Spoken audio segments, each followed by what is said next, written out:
irons. So I'm gonna show you how to cut it and how to check for things to check. Hi and welcome. In today's video I'm gonna show you how to cut the siding on a door and how to make it easy. So anybody can do it very easily without any experience, or if you are an experienced guy, maybe you can learn something. It's a nice tip to know. So ideally when you mount the siding, it's a good idea to have the door on 90 degrees. So today we are lucky, everything is on 90. This is the easiest way. You just go to the miter saw and then cut it on 45, you get 90, it's easy. But I'm gonna show you a way to do it even if this is not on 90 degrees. Now, first thing you need, it's a very sharp pencil. I usually use an angle grinder to make it so nice. It's a very nice and easy tip. This is a 1 centimeter, 10 millimeter spacer. You put it and you mark it, and then you make a line here, boom, and boom, a line there. Now you do the same thing on the other side. You make it flush over here, and then you make a line here, and then flush over there and a line there. Now if you're lucky, you have a tool like this where you can open those two fins. You can set it under the angle, and then you get the perfect hypotenuse where the angle is split in two, and you get a very nice and perfect angle.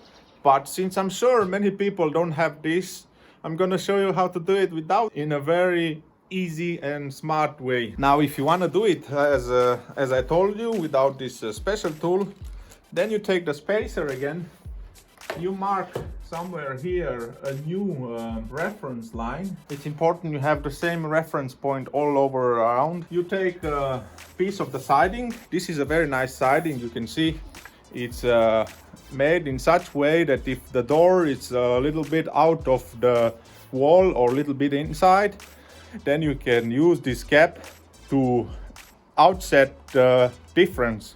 So it's a very smart design, and I'm very happy I am able to work with such a nice material. Then you take this siding and then you set it on the reference point here and on the reference point on the top, on the other side as well, like this. You do the same on the top, like this, point here and then one here. I already have the reference point here. What I'm gonna do, I'm just gonna repeat the process in this side, and you can see nice and easily we have the hypotenuse here. So without making any calculations, we already figured out this is gonna be the point where the hypotenuse is. Now when you need to make the cut, you take the lowest point here and the highest point here. You measure from the bottom of the floor to the highest point and to the bottom of the floor to the lowest point, and then you get the angle and the way you need to cut. We start with the side, this side and the other side, and then we do the top. Or if you are even lazier, you just take the siding, you make a mark here, and then you make a mark there, and then you go to the miter saw and cut it. So we set it on the line and then very tight to the floor. And then we look here up at the top. We see that it's aligned with the bottom line. Then we have the hypotenuse, and then we have the top line. See how nice it looks. It looks like it's painted.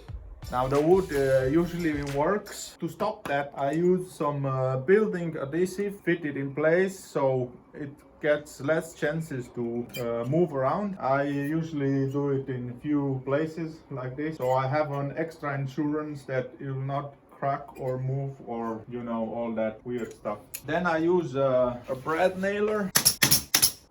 Now you can see I only put the brad nail up to this height, and I'm just gonna lift this for the very end. As there is here as well, and then you can see it looks very nice on the hypotenuse there and there. Now you have the trickiest part, but you just take the wood here, set it in the line. See, I don't even need to hold it because it stays on itself. Fine line here, and then again you do the same on the other side here, a very fine line. some construction adhesive on the back of this. Then we take some D3, pick this up, take a wet wipe and remove the excess, and then press it very hard. At the very top I like to give it a nail, and here at the side. Oh, at this. Now at this point most of the workers will call this done. Also you can see here how nice it looks. I had a split out here, but I'm gonna fix that. So now I'm just very lightly sanding the edge, and the fine sand particles are just being massaged inside where it binds with glue. And one sign of the quality you made, you go with the fingernail and it does not catch. So this is how it looks before I'm gonna prime it. There is no filler inside, and I'm just gonna prime it, and then afterwards very lightly sand it and paint it with the final coat. You can see there's no hole whatsoever. It's quite hard to do the painting and the filming at the same time, but I'm gonna show you the final product when it's painted, and it's gonna be much more better than it looks now. So this is the final product. You cannot see the joint where the mitre has been joined together. This is how it's supposed to look, and it's nice and shiny, and I'm so happy about how it looks. So I hope you enjoyed this video and you found value, as for every video I like to do things that you might learn something. If you did, please give us a like or a comment. I don't know about subscribing, but if you want to see us in the future, it's fine. If not, a like is fine. Thank you very much. See you next time.